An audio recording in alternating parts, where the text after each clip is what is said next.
Top of the morning, ladies and gentlemen.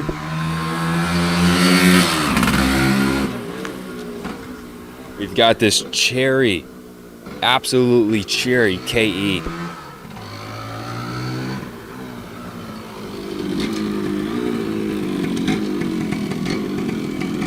Just finished a case of split engine rebuild. Let's go down and do a drive-by on the street. Let's do it.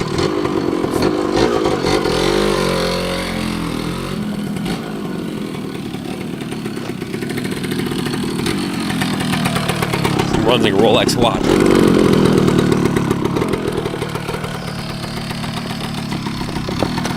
I'd rather have this bike than a new Rolex watch. That's for damn sure. I was just thinking about that because I was like, you know, this thing runs like a Rolex. And I was thinking, if I had my choice between a Rolex or this, give me this. Give me Liberty or give me Kawasaki. This thing's basically brand new, 1,100 miles on it. Total time capsule, guys.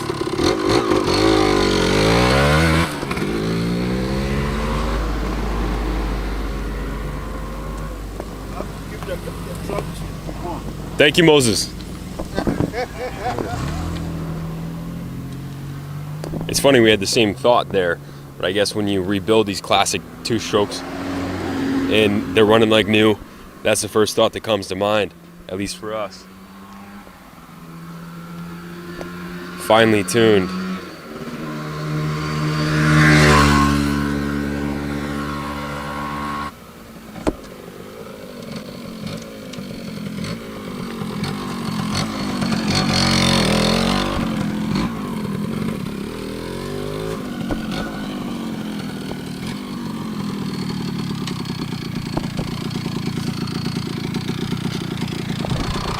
Ladies and gentlemen, welcome back to the 80s. This is a basically brand new Kawasaki KE100. It has 1,144 miles on it, and it's in mechanically brand new condition. You might ask yourself, how did this happen? How did it only have 1,100 miles on it? Well, the guy who bought it left this thing parked for, well, damn near close to 40 years. So it was actually built in September of '93, but the actual design of the bike is from the 80s. They made these for years, and I don't think they really changed much at all, kind of like the Yamaha GT80. They ran the same thing for a long time. So it's actually a September of '93 manufacture date, making it a '94. So that would make it, what, 2004, 26 years old. But it looks like it's from the 80s because the general design is twin shock. And this is a rotary valve induction. I'm 230 pounds with this boots and jacket on, and it hauls my big butt up the road, no problem. The beauty of a bike like this is it's completely street legal. You can ride it on-road or off-road. The bike had sat for decades, so when we got it in, we sent it up to Jeff Castine. And Jeff, he's probably the #1 two-stroke mechanic in the area, and Jeff took the engine out of the frame, split the cases, put new crank bearings on it.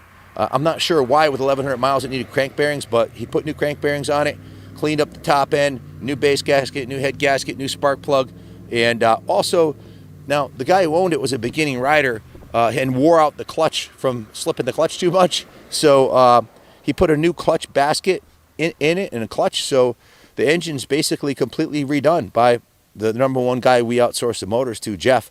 The rest of the bike, as far as I can tell, is 100% original. Seat cover, tank, fenders, I believe it even has an original rear tire. We did, in fact, replace the rear chain. The bike went through, the detail shop had a full rotisserie detail. By that I mean the whole thing was steam cleaned. The swing arm was repainted. The engine cases were repainted. The engine head and cylinder were repainted. The chrome was cleaned and polished on it. Now, you're going to look at the photo shoot and look closely at the photo shoot. You're going to notice a couple things. Kenny bought it in the showroom, and I didn't inspect it. There was a Chirby. There was a sticker right here from a aftermarket company, and I didn't like the way it looked, so I took the sticker off the back, #1. I also had him polish these engine bolts here, these chrome engine bolts, and I had him clean up the fork tubes a little bit with a little quadruple zero steel wool. And also there was a couple of nicks in the tank over here on this side, little chips in the paint, and we had the touch-up paint finally came in. So after the photos were taken, so there's a little touch-up paint right there.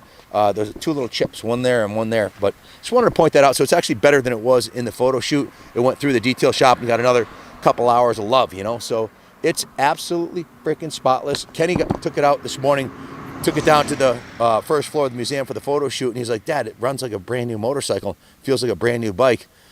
If you're looking for a bike for your son or your daughter, or if you're 50 plus years old like me and you want a little cruiser for around town or at the campground or whatever, grocery getter, this is a perfect bike. It is, in fact, completely equipped with headlight, taillight, turn signals.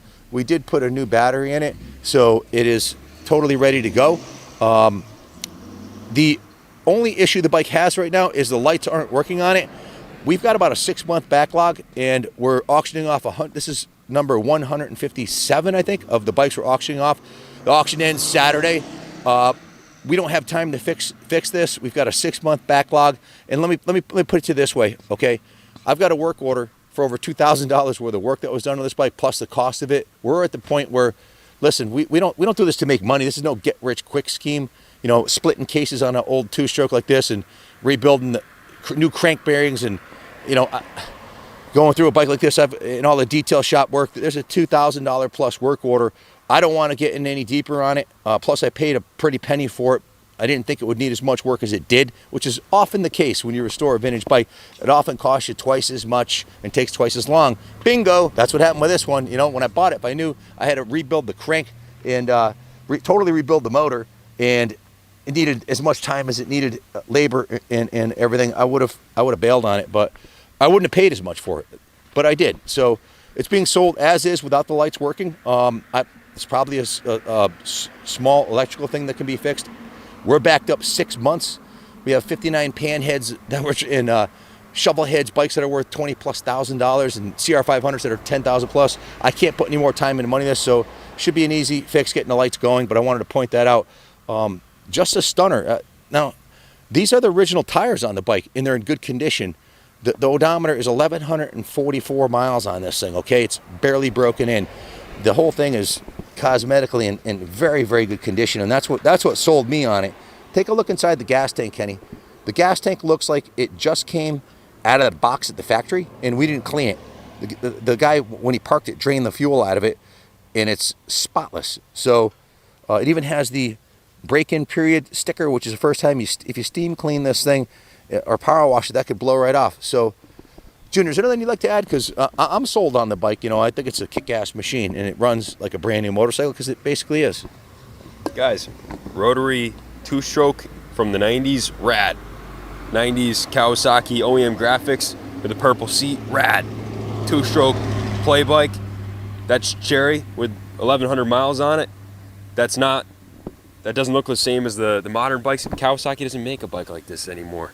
What would happen if you took this to Mid-Ohio? Can I buy it? Can I buy it? Yeah. Is it for sale? What do you want for it? What do you think about the investment quality of something like this? You know, whoa, camera's freaking out. Sorry about that, guys. We're just gonna roll with it though. That was all part of my plan, actually. Could be the demons. You know, we just did a bunch of prayer here, so maybe the gremlins are attacking the camera. You know, but we're covered in the blood of Jesus. We're good. That's right. Yeah, don't take it to Mid-Ohio, because you will get Molested repeatedly. Every gas station you go to with this, guaranteed. Any bike shop you go to, promise you. I don't care if it's a Harley shop. The guys are not going to walk over. We just had the Honda Honda owners group just show up, like 10 of them on trikes. Who's this guy over here? And they all came out and were drooling on it. So just a cool piece. Wrap it up, man. That's all I really have to say. If you have any questions about the bike, give me a call, 860-454-7024. Hey, man, the entrance to the museum is up top during the week. Oh, up top there? Yeah. Okay, sorry, going back and forth. It's right up top. Yeah, see that American flag right there? Yeah, you bet. Right there. Oh, okay. Sounds good. I don't want to just Sorry, brother. ask anything. Thank you. We're working on new instructions for how to get into the museum, because that's the biggest problem that we've had. because we're too stupid to make new signs. Yeah, we're pretty stupid, but We do motorcycles, not marketing for the most part. yeah, and we pretty much pay to do this. We haven't figured out how to make any money doing it, but it's a hell of a lot of fun. I get to hang out with Junior all the time, so who cares? You can't take it with you. But one thing you can do is buy this thing, and I promise you it's only going to go up in value.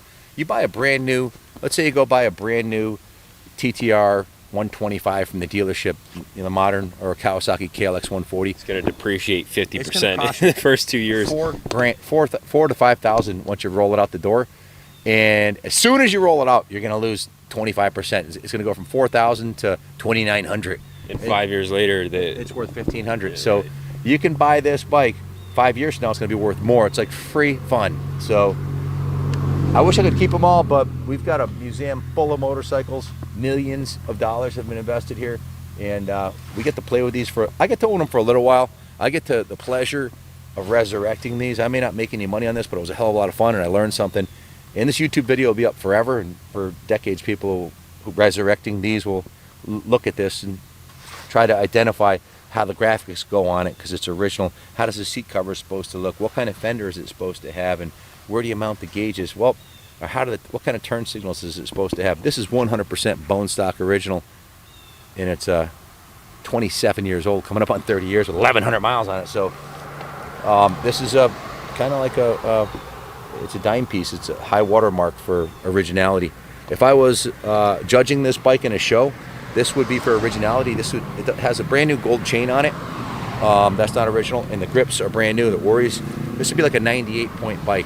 It's that clean. Maybe a 97. I think there's some touch-up paint, but it's all done to a high level. It's a stunner. You'd have to ask Ted Smith.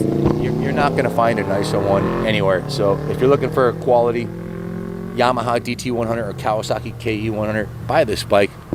Usually we don't split the cases and do the main bearings ever, unless it needs it. But Well, usually they don't with 1,100 miles. But yeah, so Jeff said it needed it, so I told him pull the trigger. We spent the money. It's done.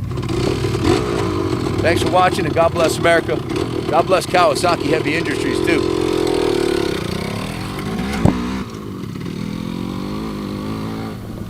message us for a shipping quote, guys. Stay tuned. You got to get a shot of this green Kawasaki in the green grass, right?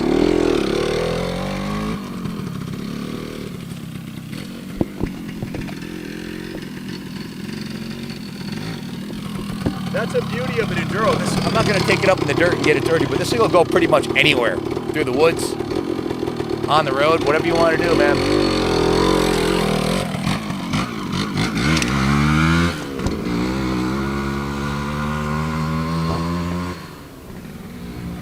Thanks, guys.